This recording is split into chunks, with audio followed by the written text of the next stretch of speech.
Hello, welcome to Perfect World.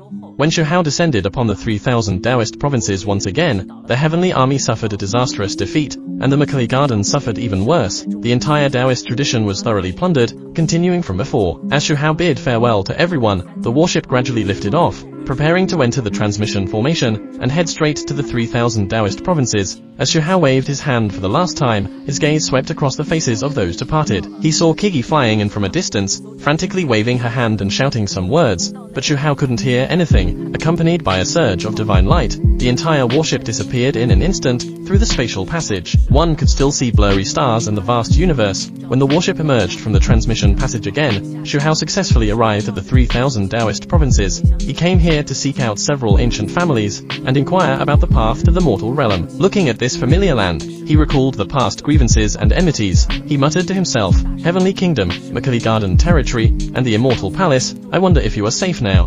Not long ago, there were difficulties in the wasteland and I didn't see any of you. Now that the situation has calmed down, are you going to reappear? Although Xu Hao was filled with immense anger, he also knew that this continent was definitely not simple, and it likely concealed surviving true immortals, at the very least. He knew that there was a true immortal in the Immortal Palace. Therefore, when Xu Hao arrived at the 3,000 Taoist provinces, he had to remain vigilant. The aquatic immortals here were still full of danger. Suddenly, a crimson ship appeared in the distance, and a sword light directly attacked Xu Hao's warship, intending to kill everyone on board. With a snap of his fingers, Xu Hao immediately dispersed the opponent's sword energy, and stood at the bow of the ship, coldly watching the other party. Someone on the crimson ship shouted, The Heavenly Kingdom's warship crosses the horizon. Who dares to obstruct us? Upon hearing that it was the Heavenly Kingdom's people, Xu Hao immediately erupted with an overwhelming killing intent. In the past, he had been targeted by this Taoist tradition, and the Lord of the Heavenly Kingdom had once threatened to kill him. More importantly, Xu Hao still remembered the tragic death of Uncle Gui, which was also caused by the Heavenly Kingdom. Xu Hao raised his finger once again, and with a bang, the bow of the crimson ship exploded. After realizing that they had provoked a formidable figure, a middle-aged man walked out from the warship and humbly said, Senior, please calm your anger, we did not intend to offend. However, the Heavenly Kingdom quickly recognized that the person on the opposing warship was none other than Xu Hao. Xu Hao's recent reputation had spread throughout the borderlands, and his strength was unimaginable. The next moment, Xu Hao coldly asked, Where is the foundation of the Heavenly Kingdom? Since I've encountered you, I really want to visit the Heavenly Kingdom in person. The middle-aged man trembled in response. I do not know. Upon hearing this, Xu Hao did not say anything further and directly extended his hand, annihilating all the people on the Heavenly Kingdom's warship. Just then, a low roar came from the distant sky. Who dares to be presumptuous in the Mackay province? Xu Hao asked, And who might you be?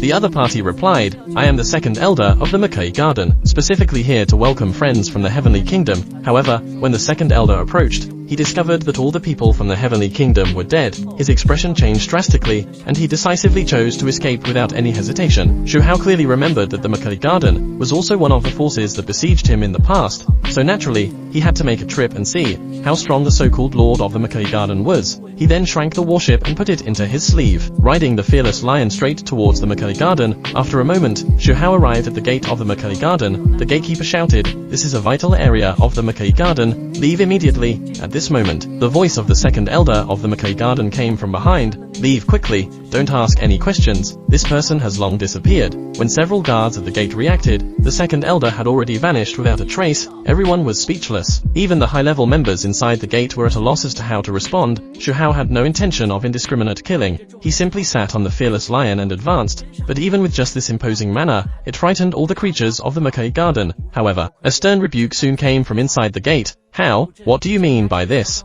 Didn't your sect always want to kill me?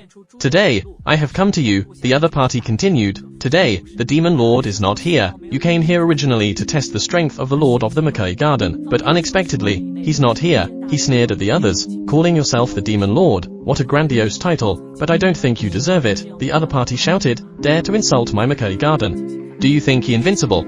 Set up the array to suppress this arrogant intruder. Numerous ancient patterns appeared on the ground, a peerless grand formation that could subdue gods. However, Xu Hao did not conceal his cultivation level in the slightest. His aura pierced through the heavens and the earth, causing cracks in the space for tens of thousands of miles. As if the world was on the verge of destruction, the high-level members of the Mackay Garden were terrified. Xu Hao seemed intent on destroying their tradition. They desperately activated the formation for a counterattack, but it was not effective, and they couldn't break through Xu Hao's defenses. With his gaze gates open, a layer of light enveloped him, rendering him impervious to all attacks. At the same time, Xu Hao released a powerful wave, shattering the flags that were suppressing him in the sky along with the platforms, reducing them to dust. At this moment, Xu Hao seemed like an unrevealed demon king, standing there motionless, disintegrating all attacks. Even many people around him spat blood and staggered backward, and this was the result of Xu Hao's utmost restraint in avoiding a bloodbath. After witnessing the terrifying strength of Xu Hao, the high-level members of the Mackay Garden trembled as they spoke. The Demon Lord and the Old Master are not here, they have gone to visit friends, and don't know when they will return. Xu Hao also realized that the other party might not be lying. Today, he might truly not meet the Lord of the Mackay Garden. However, he was by no means ready to let the Mackay Garden off easily. With a sweep of his sleeve, he collected over 1,000 pounds of black sunflower seeds. These were highly nourishing items that could definitely help the children in his hometown consolidate their cultivation. Then, Xu Hao extended his hand and shattered the underground palace of the Mackay Garden, where there were too many good things. Various treasures piled up like mountains, and even unique sunflowers. Addressing the crowd, Xu Hao said, "I will take all th.